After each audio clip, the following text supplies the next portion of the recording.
Meu nome é Luísa, a gente está aqui hoje para mais um papo no Espaço Grams, hoje sobre Venezuela. Estamos recebendo o jornalista Beto Almeida e temos aqui também para entrevistar o El Castro, o Juan Leal e o Eric Fenelon, que está ali na parte tecnológica também, cuidando da nossa transmissão.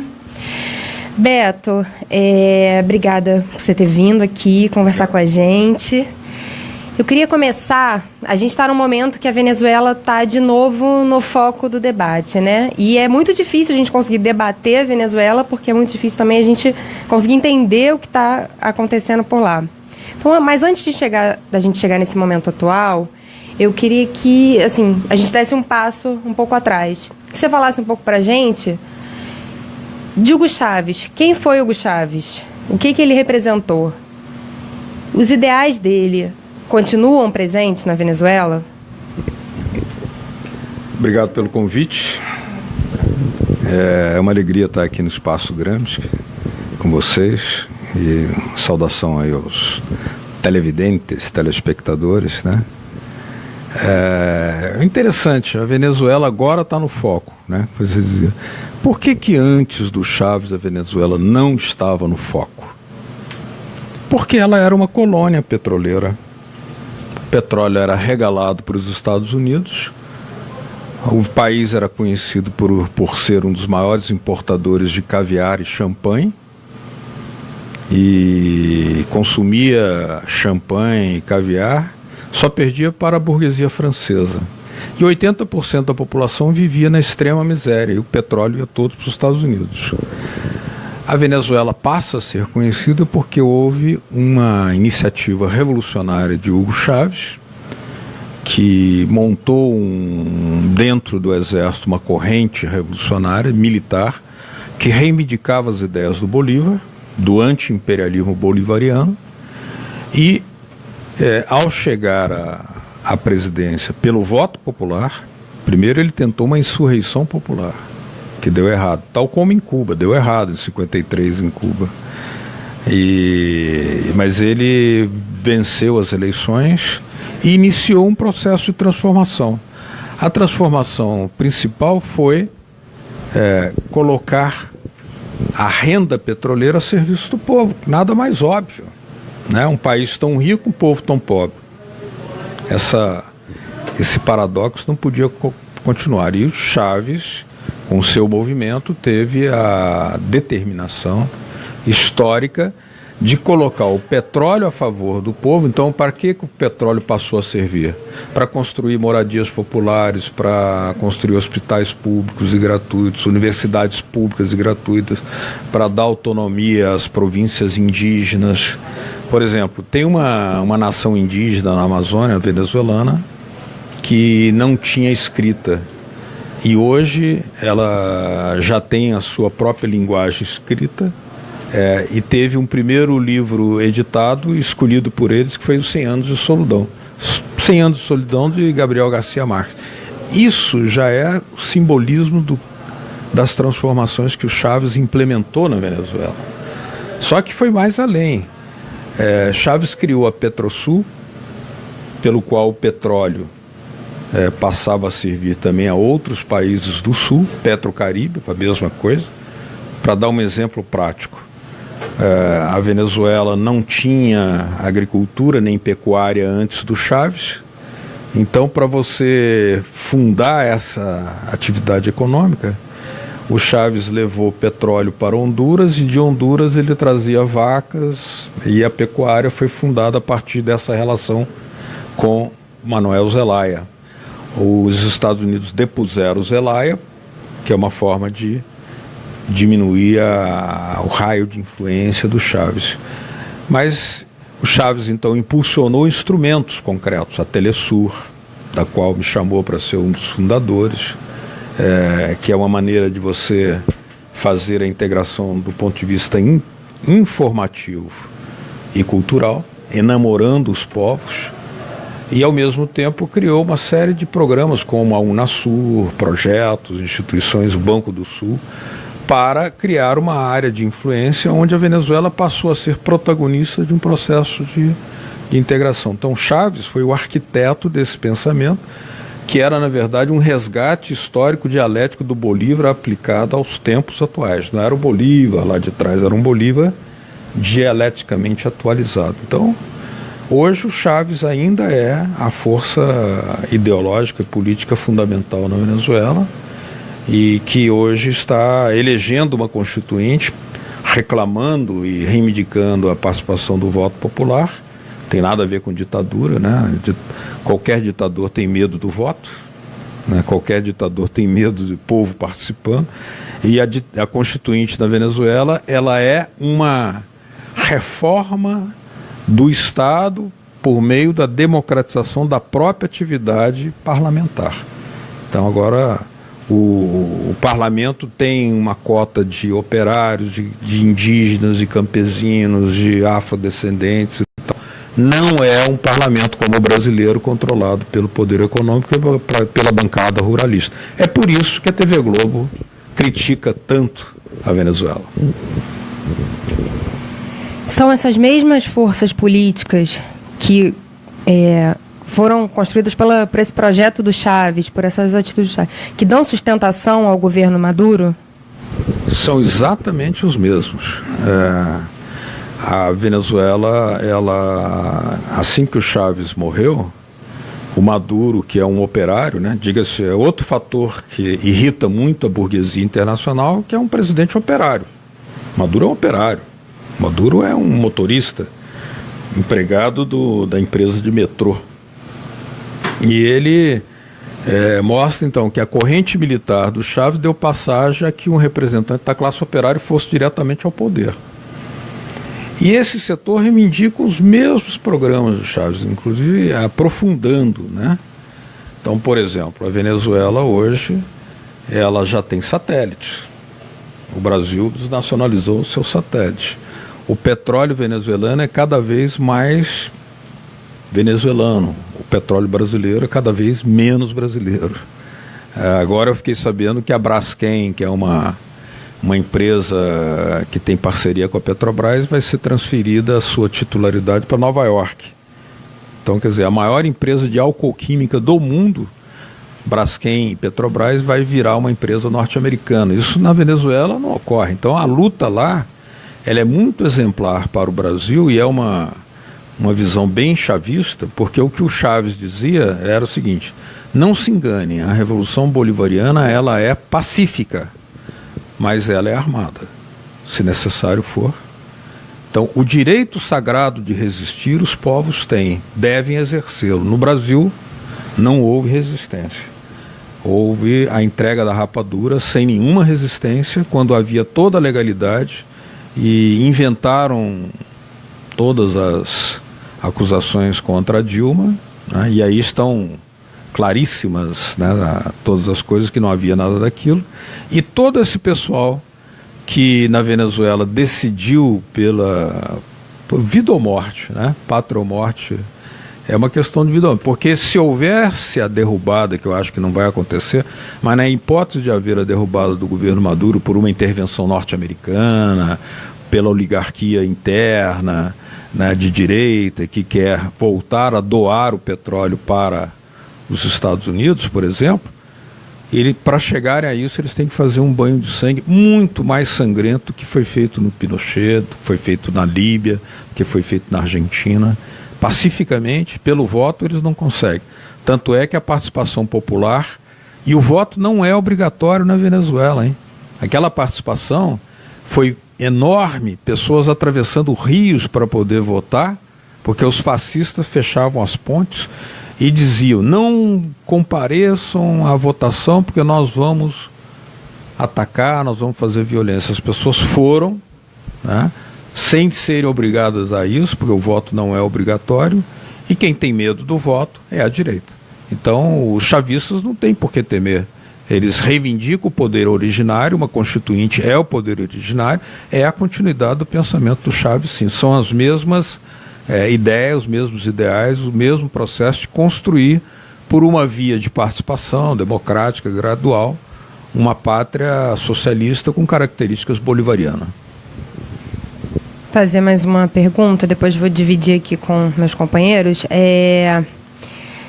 Quais são essas forças políticas que estão na oposição?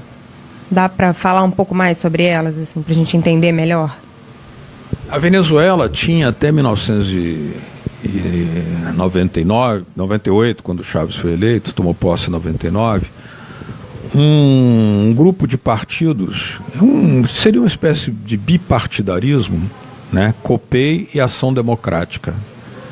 Eles se revezavam no poder, né? Porque eles não tinham diferenças entre si, né? A Ação Democrática, do caso Andrés Pérez, era aquela que protagonizou o massacre do Caracaço, ou seja, quando eles levantaram abruptamente o preço dos combustíveis, a população saiu às ruas, ele mandou o exército reprimir 3 mil mortos, né? E o outro setor, COPEI, eles coincidiam entre si, assim, vamos manter a Venezuela sendo uma colônia petroleira dos Estados Unidos. Todas as ruas de Washington são asfaltadas com petróleo norte-americano, regalado. Hoje, a Venezuela tem 5 refinarias de petróleo na Venezuela, nos Estados Unidos, se chama Citgo, e só quando o Chávez chegou ao poder que elas passaram a remeter os lucros para a Venezuela. Antigamente, o lucro ficava nos Estados Unidos. Então era um país espoliado.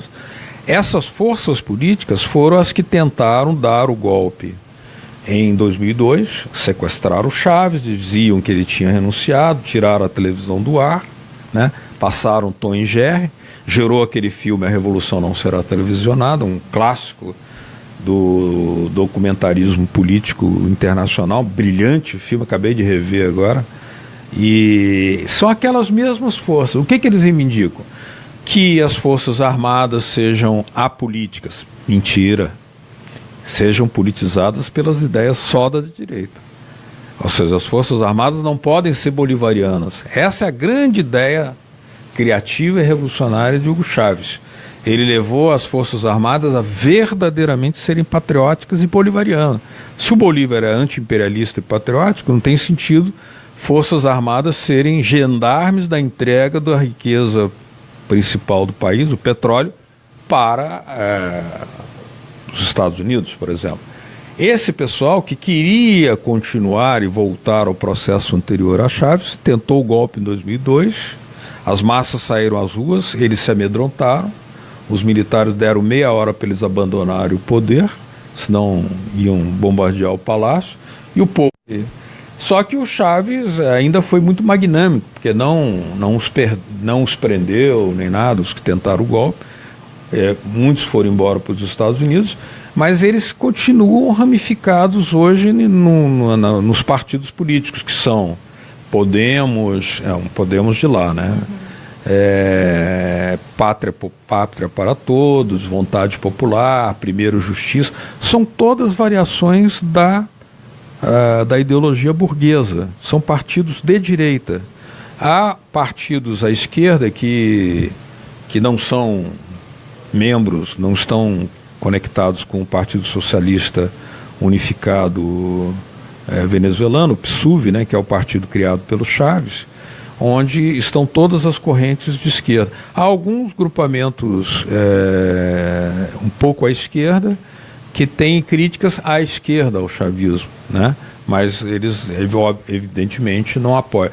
Um detalhe muito importante é o seguinte: por que a oposição, que sai na mídia todo dia, tem todas as televisões internas, não consegue organizar uma greve geral? Porque os trabalhadores apoiam o governo chavista. O que eles fizeram foi trancar as ruas, fazer barricadas, queimar pessoas nas ruas, queimar mesmo. Você tem aparência de chavista, ou seja, você é mais moreno como eu, como ele aqui, você é chavista. Veste uma roupa mais simples, botavam fogo. E eram os bairros ricos que faziam aquelas barricadas. Quer dizer, com isso afeta o comércio, mas as indústrias, os trabalhadores trabalharam normalmente. Eles não conseguem fazer greves contra o governo Maduro, porque a classe operária é a favor do Maduro, foi ela quem elegeu essa constituinte, E é muito importante o apoio da Rússia, da China, do Irã, de Cuba, do Equador, da Nicarágua, da Bolívia, não? E é um papelão que o governo brasileiro está fazendo, acusando a Venezuela de ser uma ditadura. O que é isso aqui? Esses caras não têm moral. Esse Aloysio Nunes, né, é um sujeito desclassificado no pensamento político, porque ele alega que a Venezuela deva ser expulsa do Mercosul porque violou a cláusula democrática. E ele?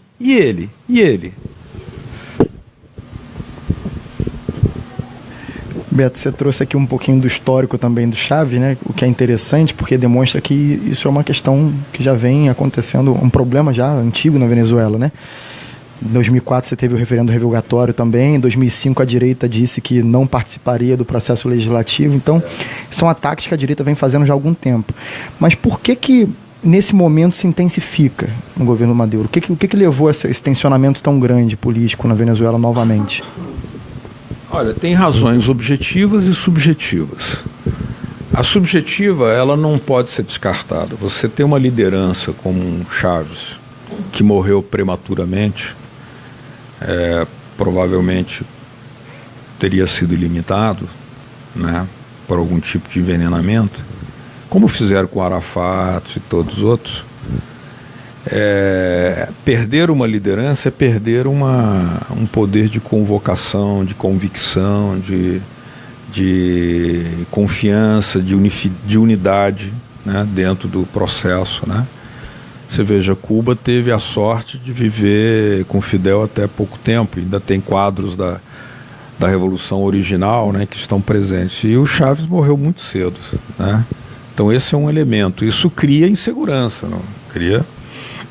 E o fator objetivo é o seguinte, o imperialismo fez uma sabotagem sofisticada, além da crítica midiática, sabotagem midiática, além dessas todas que sempre fizeram contra a Venezuela, as forças imperialistas mundiais adicionaram um golpe novo, que é reduzir artificialmente o preço do petróleo. E a Venezuela é uma economia que ainda não está formada. Nós poderíamos até discutir quanto tempo demora para se industrializar e tal. Não é simples. Mas uma economia que vem da monocultura petroleira, ou como o Brasil durante muito tempo foi monocultura da cana, do pau-brasil, do ouro, você demora um processo de industrialização. Então, reduzir o preço do petróleo é um golpe vertical, assim, vigoroso na economia venezuelana, e isso afetou todos os programas de saúde, de educação, de compra externa, porque a Venezuela precisa comprar medicamentos externos, por exemplo, precisa comprar alimentos. E o outro golpe dado é um golpe financeiro econômico. Primeiro, você, ao fazer a importação de alimentos, os grupos empresariais que faziam essa importação escondiam propositalmente, artificialmente, provocando um desabastecimento que gera um mal-estar político, sobretudo para a classe média. Por que para a classe média? Porque os militares que apoiam a Revolução Bolivariana, eles fazem parte hoje de um vasto sistema nacional de distribuição de alimentos a preços reduzidos para as camadas mais humildes da população. Então esse setor não sente tanto, mas a classe média sente, proposital, para ela se voltar contra o Chávez. É a coisa mais fácil que tem. Está faltando açúcar, café e óleo de cozinha, ou farinha de pão para fazer arepa, que é o principal alimento lá na Venezuela, arepa, uma espécie de pão de queijo. Você imagina Minas Gerais sem pão de queijo, todo mundo enlouquece lá, igual sem faltar tapioca no Nordeste, todo mundo fica doido. Na Venezuela é a arepa. A arepa é uma coisa que você come todo dia. Eles esconderam a farinha, mas ela não falta. Ela está presente. Você compra, mas tem que pagar 3.000% a mais pelo preço. Mas isso é um golpe político. O que falta ao processo revolucionário? controle estatal sobre a produção e a distribuição desses alimentos, desses medicamentos. Maiores acordos com, por exemplo, com a Rússia, com a China. Isso está sendo feito, mas leva tempo. Né? Para industrializar a Venezuela, por exemplo, está sendo feito muita parceria com a China, na escala de defesa, e nesse momento é importante falar nisso. Né? O Putin mandou solidariedade total à Constituinte agora e alertou os Estados Unidos. Não se metam na Venezuela. Para quem souber ler a mensagem, ela não é irrelevante. Né? Eu não brincaria. O Putin estacionou tropas russas a 8 quilômetros da província, na península, nas colinas de Golã, 8 quilômetros das tropas de Israel. A mídia não fala nisso, né? A mídia não fala nisso, porque eles sabem que isso é uma derrota para eles. E está destruindo o Estado Islâmico, e os próprios Estados Unidos já suspenderam o apoio que dava aos terroristas na Síria. Uma vitória da Rússia, uma vitória do Irã, uma vitória da Síria, né? Uma vitória anti-imperialista, como a vitória da Constituinte da Venezuela é uma vitória popular e revolucionária muito importante para a América Latina. E ensina para a esquerda brasileira o seguinte: quem abre mão de exercer o sagrado direito de resistir, abre espaço para retrocesso na história.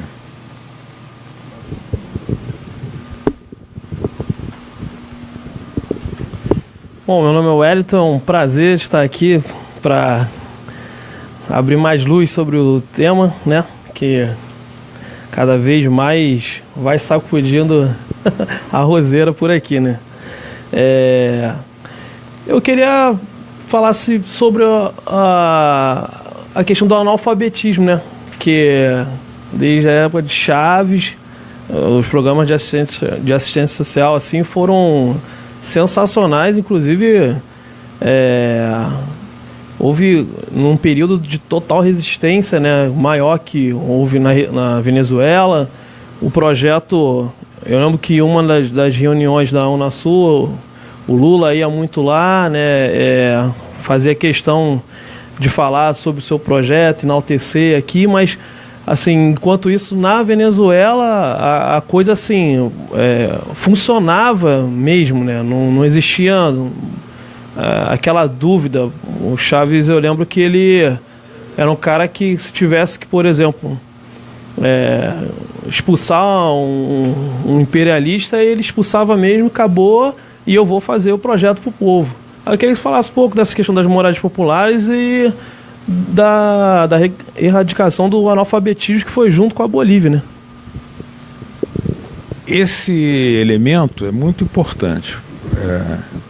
Nós poderíamos conversar longamente sobre as conquistas sociais da Revolução Bolivariana, porque uma maneira de boicotar a Revolução lá é não divulgá-la aqui. Então a mídia brasileira esconde isso, parece que a Venezuela é só problema, né?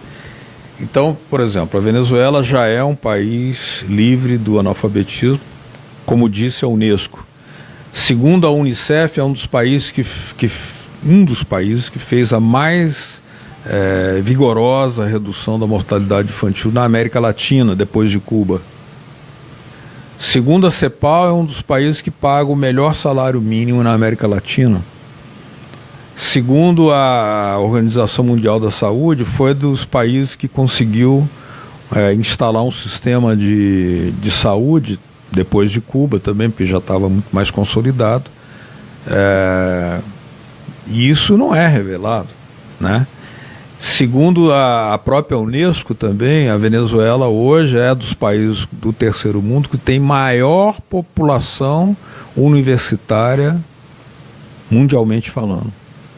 E são universidades públicas e gratuitas. Então, essa vitória da erradicação do analfabetismo foi conquistada numa parceria com Cuba. Aí a parceria foi radical, né? Então foram para lá milhares de pedagogos, professores, e aplicaram o programa Yo Sí Puedo, que é um método revolucionário, que lamentavelmente no Brasil ficou em apenas 5 cidades, do Piauí, num projeto piloto, eternamente piloto. Pô, se é piloto, se funciona no mundo inteiro. Vocês sabem que a Cuba ajuda a alfabetização do Haiti por rádio, emitindo em programa de rádio em um dialeto creole do Haiti. Alfabetiza indígenas na Nova Zelândia. O Cuba tem médicos em 77 países do mundo. É o país que mais tem médicos espalhados pelo mundo. Inclusive na Venezuela tinha mais de 35 mil. Então por isso que houve essa radical queda dessas mazelas sociais, porque o Chávez não vacilou. E não vacilou também em colocar os meios de comunicação, que aqui faltou humildade à esquerda brasileira de reconhecer que sem meios de comunicação você não faz a disputa de narrativa coisa nenhuma, você não faz educação política coisa nenhuma. Então a Telesul teve imensas dificuldades de entrar no Brasil. Conseguimos, através de uma parceria com o governo do Requião, através da TV Educativa do Paraná, foi onde a Telesur entrava, e algumas TVs comunitárias de Brasília, de Recife, Santa Catarina, Rio de Janeiro, que tem 2 horas por dia de Telesur. Mas, fora isso, a TV Brasil a TV Brasil preferia comprar material da Associated Press do que fazer uma parceria para receber produção jornalística gratuita da Telesur. É uma opção ideológica, né? Eu prefiro comprar de uma agência imperialista do que receber de uma TV de libertação nacional. Então, quer dizer, nós estamos pagando o preço por essas escolhas erradas, né? Submetidas, vassalas, de não fazer fazer rupturas, né? Porque ao invés de trazer a Telesur para dentro do Brasil, preferir fortalecer a Globo, renovar a concessão da Globo, né? Oferecer empréstimos para a Globo, como foi feito, e deixar que a TV Brasil não assumisse uma postura, mantivesse uma postura meio de um jornalismo muito parecido da mídia comum, da mídia comercial, né? Então isso tudo levou a que o povo brasileiro, assim, teve uma melhoria de vida, mas não teve uma melhoria política que fizesse uma força para defender-se do golpe que foi dado um golpe assim na mão grande. A rapadura foi tirada assim. Bastou a ingenuidade, a credulidade nos processos parlamentares. A Dilma disse, inclusive, numa entrevista à Telesur, que não via ingerência externa no golpe brasileiro. A Lava Jato destruiu a indústria do petróleo do Brasil, desnacionalizou, desempregou em massa para favorecer interesses norte-americanos, né? Então o Chávez, ele não teve essas vacilações, ele fez os acordos, ele expulsou ONGs, por exemplo, que estavam tentando aculturar os índios e passar aquelas bíblias, sabe, da alienação evangélica.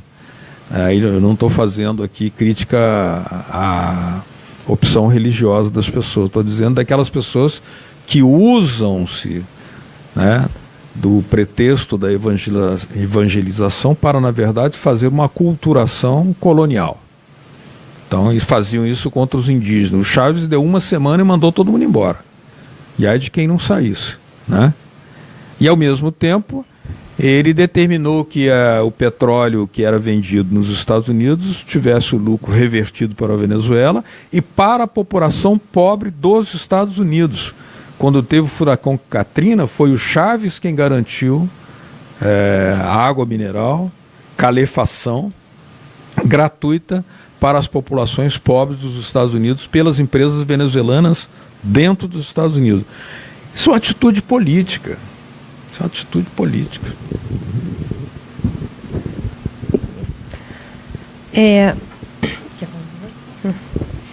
Que a gente falasse um pouquinho sobre esse último processo eleitoral que a gente viu lá na Venezuela. Que você explicasse para a gente o que foi essa última eleição, o que estava em jogo e o que o resultado significa daqui para frente. Olha, houve um antecedente, que foi o seguinte: em 2015 houve uma eleição do Parlamento Nacional, onde as forças que tentaram dar o golpe em 2002 e foram derrotadas, que são aquelas que dominavam a política antes do Chaves, elas, pelo poderio econômico que tinham, elas influenciaram no resultado eleitoral, né? Então a direita tomou a maioria no parlamento. E a maioria no parlamento, eles usaram o parlamento para fazer oposição ao governo Maduro, que foi eleito pelo voto popular também. E isso significou a criação de um impasse provocado com o apoio dos Estados Unidos. O que aconteceu? Eles, a essa postura de desacato antidemocrático da Assembleia, se juntaram essas iniciativas que eu falava agora. Desaparecer com a família, com a farinha, com o óleo de pão, o desabastecimento programado, a inflação induzida. Como é que você aumenta a inflação? A economia de qualquer país semi-industrializado são economias cartelizadas. Então, se você controla o ramo de farinha, de alimento, de remédio, você faz um cartel e combina o preço e eleva o preço. Então, isso neutralizava, de certa forma, as conquistas da Revolução Bolivariana de elevar o salário, de aumentar as pensões, de fazer uma legislação trabalhista que é das mais modernas da América Latina. Quando o Brasil está perdendo tudo, destruindo a CLT, lá eles estão ampliando os direitos trabalhistas, os direitos pensionários, né, das previdências e tal. Então, isso foi gerando um impasse.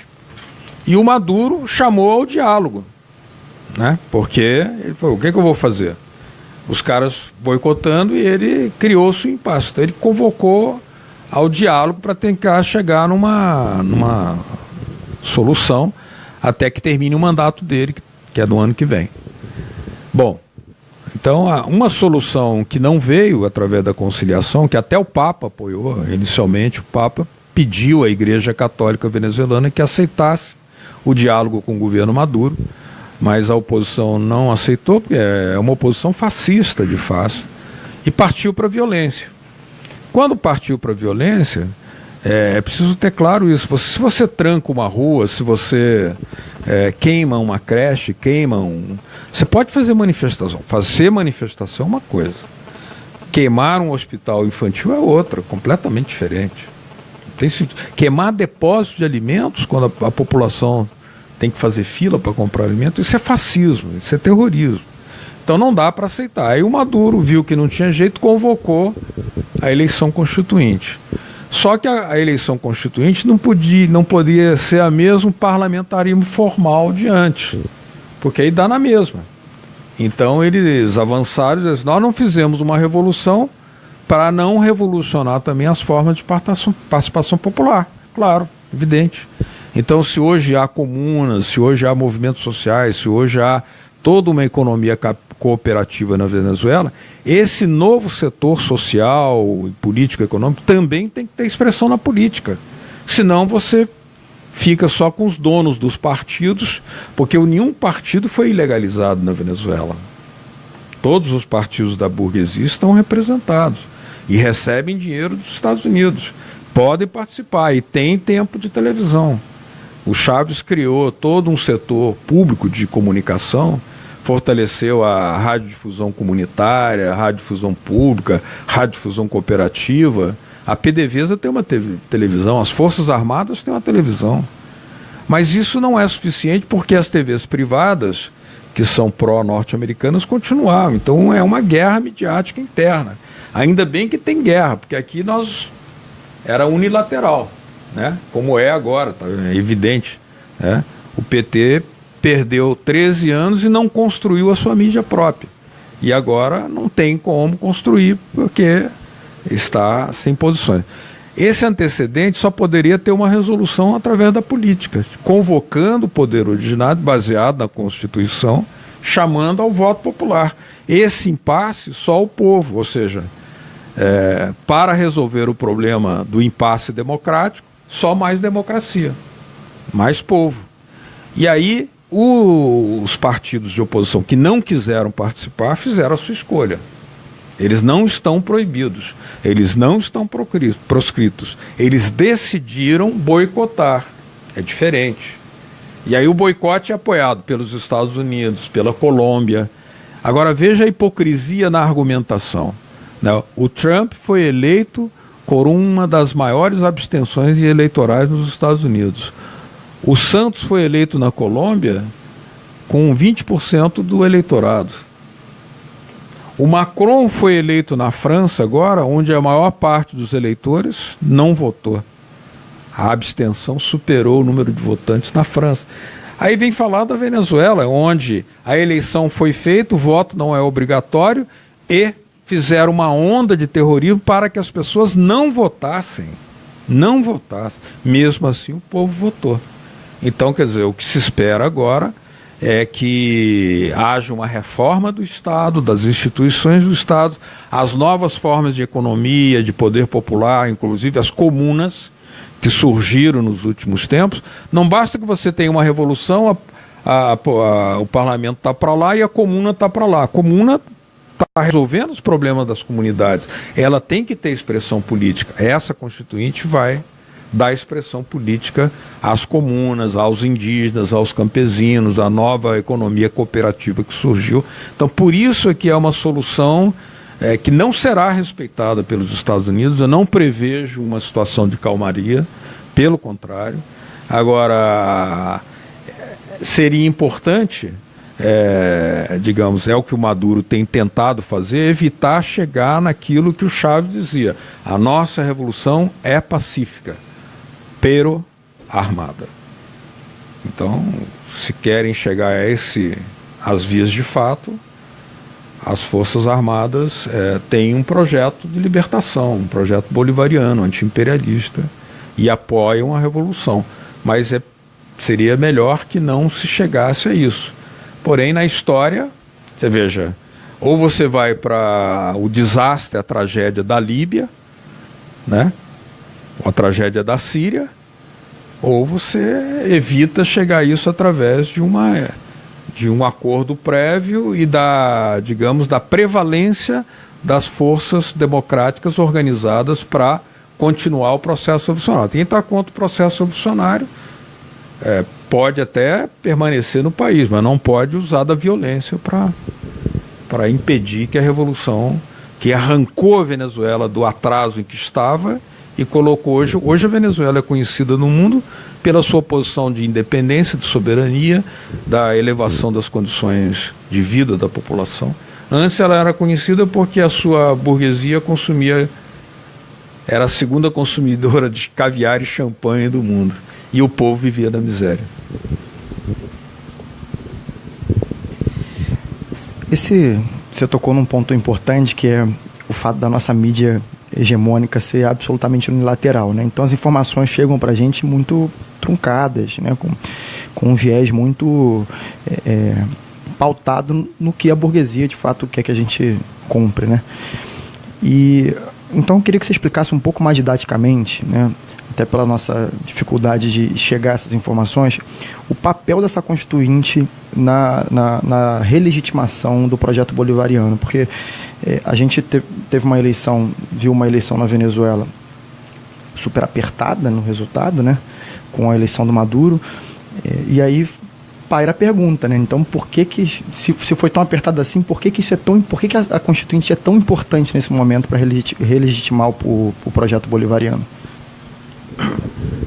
Quando você faz uma eleição no meio de um processo revolucionário, você encontra duas características. Quando o processo revolucionário é do tipo cubano, por exemplo, né, a burguesia simplesmente abandonou o país em Cuba. Os meios de comunicação em Cuba foram automaticamente transferidos para o governo revolucionário porque os magnatas dos meios de comunicação fugiram para Miami.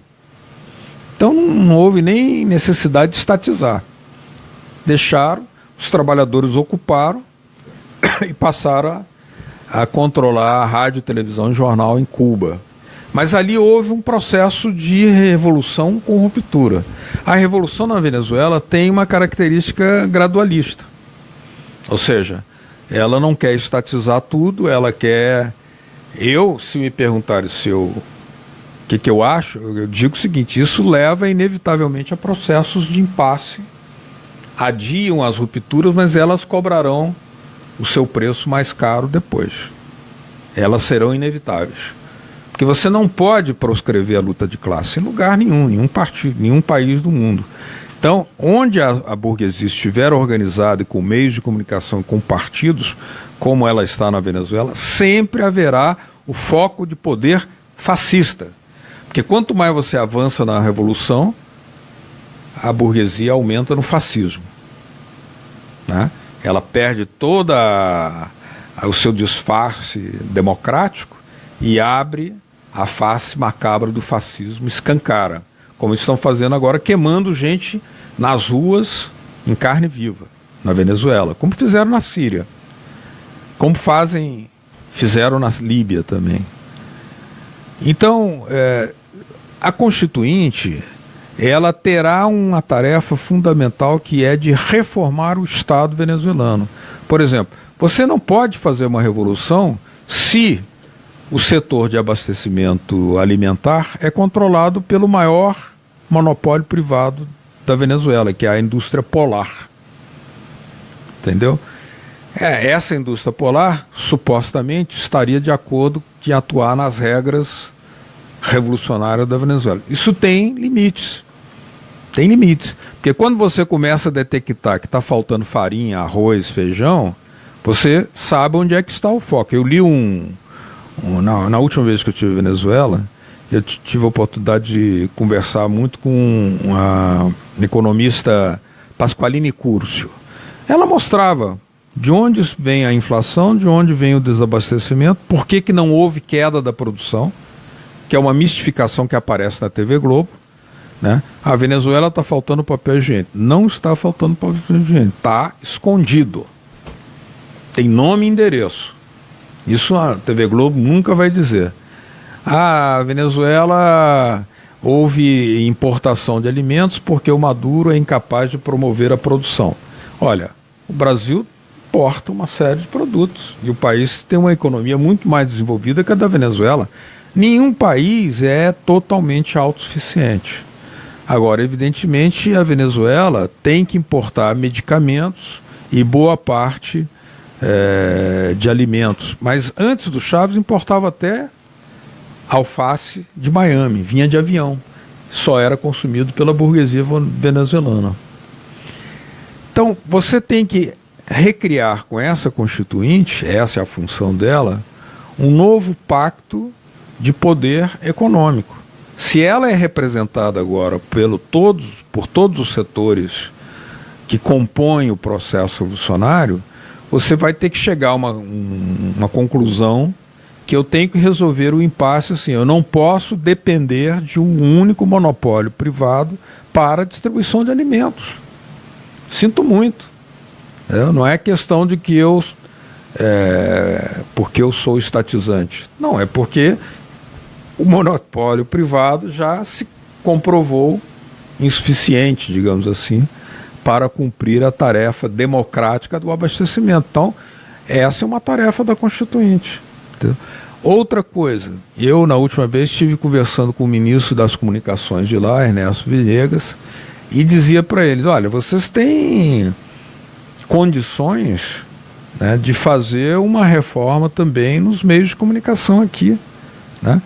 Porque eles alegam que a grande parte da audiência televisiva e radiofônica está nas mãos de quem faz o jornalismo munducão, jornalismo sensacionalista, mentiroso, pró-norte-americano, né, baseado nos baixos instintos, né, e que eles fazem uma mídia de cultural, elevada, informativa, mas não tem grande audiência. Então, por exemplo, eu dei a ele um exemplo banal. A Voz do Brasil existe há 74 anos no Brasil. 1 hora por dia, o Estado tem o direito de dizer o que está dizendo em todos os meios de comunicação. Lá eles não têm isso. Então, os meios de comunicação do Estado não conseguem chegar a toda a população brasileira, do setor público, da população venezuelana, né? Mesmo os meios de comunicação. Uma coisa que eles poderiam fazer era um determinado horário para que o Estado prestasse conta de tudo que está fazendo, né? Inclusive para desmentir as mentiras em relação a desabastecimento, que eles dizem que o governo está decidido a matar, que não sei o quê, essas coisas que fazem parte da mentira, como tem em relação à Síria, a Cuba e tal, né? Que é uma matriz imperialista da informação. Então, nesse sentido, tem muita coisa que a nova Constituinte vai ter que reparar. Leis na área de comunicação, leis na área de abastecimento, leis na área de produção. A questão da terra, né? É possível acelerar a reforma agrária na Venezuela, é possível acelerar. E é um país muito rico, tem urânio, tem ferro, tem ouro, tem, além de ter a maior jazida conhecida, as reservas, né, de petróleo do mundo, né? Se a Venezuela não tivesse isso, ela não era foco de interesse, nem de sabotagem, nem de cobiça. Ela é cobiçada, ela é alvo de tudo isso porque ela é muito rica e porque ela antes era uma colônia petroleira dos Estados Unidos e resolveu, pela liderança do Hugo Chávez, a deixar de ser. E é um grito de rebeldia que legítimo na história e tem que ser respeitado. A gente está chegando aqui no final do nosso tempo, vamos caminhar para o final. Você falou agora aí, em diversos momentos, apareceu a questão da mídia, né? A questão dos meios de comunicação. Queria que você falasse um pouco qual é o papel dos meios de comunicação na deslegitimação, desde o Chávez até o governo Maduro, na legitimação dessa oposição. Tinha pergunta de você falar um pouco como é que era na Venezuela, você acabou falando agora. Aqui no Brasil a gente vê um esforço muito grande nessa deslegitimação de toda a Revolução Bolivariana, do governo Maduro. Em outros países do mundo é assim também? Aqui é pior? Queria que você falasse um pouco sobre isso. Geralmente os países onde não há soberania democrática, popular, é muito ruim a questão da mídia, ela pode exercer o seu papel fascistoide de deseducar, desinformar. Mas na Venezuela, uma coisa que cresceu muito recentemente, e eu particularmente acho muito importante isso, que é o jornalismo impresso popular gratuito. Existe uma estatística da Federação dos Editores de Jornais do Mundo, portanto, dos grandes patrões do mundo de jornais, donos de jornais. E a estatística diz que nos últimos anos o que mais cresceu do mundo foi o jornalismo impresso gratuito. São eles que estão dizendo. Então, quer dizer, se a burguesia continua investindo em jornalismo impresso, eu tenho que prestar atenção, porque é um modelo de negócio. Só que eles já não cobram mais, porque o jornal já é autofinanciado.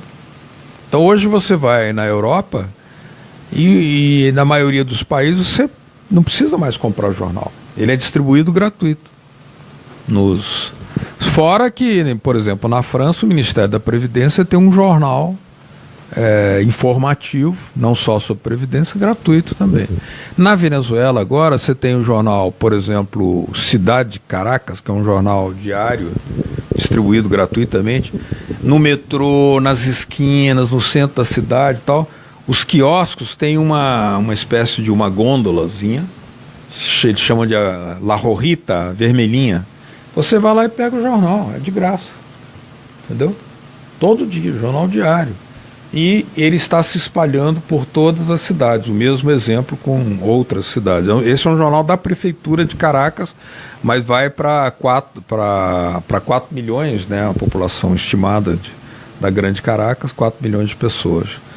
Então, quer dizer, a mídia então encontra lá na Venezuela uma contrapartida, mas ao mesmo tempo, porque quem é o grande poder, um dos grandes poderes mundiais do imperialismo é a indústria do petróleo. Então eles têm uma capacidade de mentir sobre a Venezuela infinita, inventar tudo. que o Maduro quer se perpetuar no poder. Onde é que está escrito isso? Ele já disse, nós vamos ter eleições presidenciais na Venezuela em 2018. E o Temer não fala a mesma coisa. Quando é que o Temer vai fazer eleição? Ele falou, quando eu estava lá, ele falou, Beto, quando é que vai ter eleição presidencial no Brasil? É uma interrogação. Diz o calendário eleitoral que seria 2018. Diz o calendário eleitoral. Quem vai acreditar? Né? Então ele disse, não, aqui nós vamos ter eleições no ano que vem. Só que a oposição não quer esperar, não quer respeitar o calendário. E ela diz o seguinte, porque está faltando farinha, tem que demitir o presidente. É um negócio... E aí cria o seguinte, ali você faz uma manifestação no bairro rico de Caracas, chamado Altamira, os caras fecham tudo, aí você mostra aquilo para o mundo inteiro como se fosse toda a Venezuela. Aquilo é um bairro de uma cidade na Venezuela. A indústria, a economia, está tudo funcionando normalmente. O sistema de comunicação, a produção, a indústria petroleira. Não está faltando petróleo nos Estados Unidos. Está faltando farinha para os pobres na Venezuela. Mas o sistema de abastecimento dos militares garante para os pobres. E a classe média tem que comprar na fila, pagando o preço 3.000% mais caro pela farinha de maíz, farinha de milho, né, que é a alimentação tradicional dele. Isso provoca um mal-estar político enorme, porque o cara vai dizer, a culpa é a do Maduro, então não tem explicação nenhuma. Aí essa professora Pasqualina Curso me mostrou os mapas. A produção de farinha de milho não decresceu. Certo? E o consumo também não decresceu. Por que não decresceu? Porque as pessoas acabam tendo que pagar o preço inflacionado. Mas continua pagando, então continua consumindo. Mas é um desgaste enorme. Então o mal-estar político é capitalizado pela direita, porque a mídia toda está dizendo, está vendo, o Maduro é incompetente, não sabe abastecer e tal. E outra coisa que a Constituinte, que me faltou explicar aquela hora, que é o papel dessa nova Constituinte, por exemplo, na reforma do Estado, quando eles vão fazer uma importação de alimentos ou de medicamentos, o Estado entrega recursos para um grupo empresarial que compra lá fora. Quando esse recurso é recebido, ou eles investem no dólar paralelo, especulam, ou quando fazem a importação de fato, eles têm uma rede clandestina interna de distribuição paralela, que levam, por exemplo, para a fronteira com a Colômbia. Vocês já viram imagem aqui, as pessoas atravessando a fronteira da Venezuela com a Colômbia para comprar coisas da Colômbia. Quem é que leva para lá? É essa rede clandestina. Então o Maduro não tem controle. Bom, o Brasil aqui, por acaso o Estado brasileiro tem controle sobre a Baía da Guanabara, por exemplo? Alguém já parou para pensar nisso? Quantidade de armas, de tudo que chega aqui, o Estado brasileiro, cadê? Que seria teoricamente mais encorpado que o Estado venezuelano. Não, quer dizer, os poderes imperiais estão atuando na Venezuela para estraçalhá-la, para fazer como fizeram na Líbia, como fizeram na Síria, como estão fazendo na Síria, e estão sendo derrotados na Síria. Graças à intervenção da Rússia, do Irã, do Hezbollah e do próprio povo sírio, resistindo. Aqui nós não resistimos, entregamos a rapadura. Então, o novo processo que se espera, enfrentando todas as batalhas, a guerra midiática, a guerra monetária, porque proibir a Venezuela, inclusive, de acesso ao crédito no sistema financeiro internacional. Isso é guerra monetária.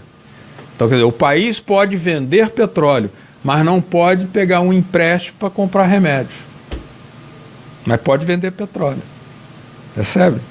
Graças aos acordos que a Venezuela fez, diversificando as rotas do seu comércio exterior, que agora ela vende petróleo para a China. Então, por exemplo, o Trump disse que não ia aceitar a Constituinte da Venezuela, como se ele tivesse direito de dizer isso, né? E falou para o Maduro na semana passada, não eleja, não faça a eleição. Aí o Maduro, eu não recebo ordens de ninguém.